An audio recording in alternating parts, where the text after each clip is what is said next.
Gusto mo ba maging electrician, ha? Kung gusto mo maging electrician, dapat handa ka sa mga trabahong kagaya nito dahil kasama ito sa pagiging electrician. Yung pagsisilsil, mag-grinder, tapos maglalagay pa ng mga ibabaon natin dyan, mga flexible o PVC, magwa-wiring, maglalagay ng utility box. Ganun ang klaseng trabaho ng electrician. Hindi lang yan.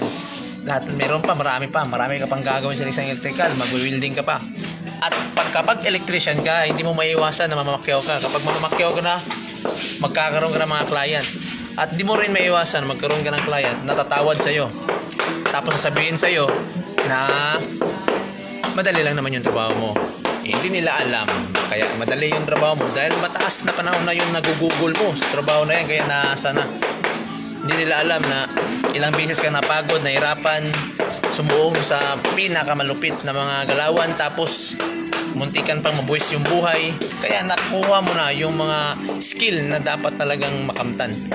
Tapos sasabihin nila napakadali lang. So sila kaya yung sumubok para sabihin nilang mahirap pala.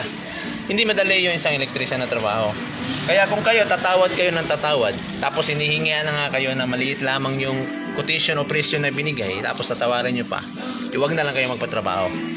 Wag na lang kayong maghanap ng isang electrician. Kaya sa mga electrician dyan, saludo ako sa mga ginagawa nyo at sana ipagpatuloy nyo lang yan. God bless.